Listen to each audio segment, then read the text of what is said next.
Bonjour à tous, dans cette vidéo nous allons voir comment résoudre une équation qui se ramène à une équation produit nul. Alors dans l'exemple on nous demande de résoudre l'équation 4x moins 1 facteur de 5x plus 2 qui est égal à 4x moins 1 facteur de moins 3x plus 3. Alors une chose qu'il ne faut surtout pas faire ici, qu'on aurait envie de faire, ce serait de simplifier dans les deux membres par 4x moins 1. On n'a pas le droit de le faire parce qu'il se trouve que il se peut que une valeur de x ici fasse que ce nombre-là soit égal à 0 et on n'a pas le droit de simplifier par 0. Donc puisqu'on ne peut pas diviser, nous allons finalement factoriser. Donc la chose à faire quand on a ce genre d'équation, c'est de tout passer dans un même membre. Donc tout d'abord nous allons écrire 4x moins 1 facteur de 5x plus 2. Et nous allons faire passer le produit 4x moins 1 facteur de moins 3x plus 3.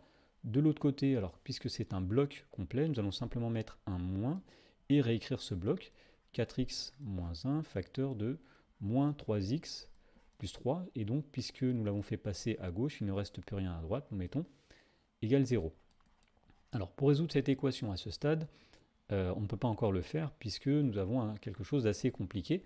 Mais nous allons ici, l'idée en fait, c'est de factoriser l'expression de façon à se ramener à une équation produit nul. Et donc là, j'entoure un facteur commun qui est 4x moins 1. Alors nous allons mettre ici 4x moins 1 donc devant, on ouvre des crochets et on réécrit tout ce qu'on n'a pas entouré pour factoriser, c'est la méthode. Donc ici nous avons 5x plus 2 moins, donc entre parenthèses, moins 3x plus 3. Il faut vraiment réécrire les expressions ici avec leurs parenthèses. Alors ici nous avons 4x moins 1 facteur 2. Alors 5x moins 3x, c'est-à-dire 5x plus 3x. Ça va donner 8x.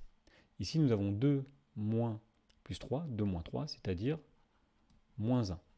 Et là, on voit qu'on s'est ramené une équation produit nul, et ça, on sait résoudre, puisque un produit vaut 0 si et seulement si l'un au moins des facteurs vaut 0. Et donc ce produit vaut 0 si et seulement si, eh bien soit 4x moins 1 est égal à 0, ou bien 8x moins 1 est égal à 0. Alors la première équation est équivalente à 4x est égal à plus 1. On a fait passer le moins 1 de l'autre côté. La deuxième équation est équivalente à 8x est égal à plus 1 aussi, puisqu'on fait passer le moins 1 de l'autre côté. L'idée ici, c'est de séparer les x et les constantes. Alors pour finir, on veut trouver x. Donc nous allons diviser par 4 dans la première équation, de façon à se débarrasser du 4. 4 divisé par 4 donne 1, donc il va rester 1x, c'est-à-dire x, qui est égal à 1 sur 4. On fait la même chose dans la deuxième équation, on va diviser cette fois-ci par 8, de façon à ce qu'à la fin il ne reste plus que x. Donc on divise par 8 à gauche, on a x, on divise par 8 à droite, c'est-à-dire 1 sur 8. Et donc l'ensemble des solutions de cette équation, il y en a deux des solutions, et bien c'est l'ensemble qui contient le nombre 1 quart et le nombre 1 huitième.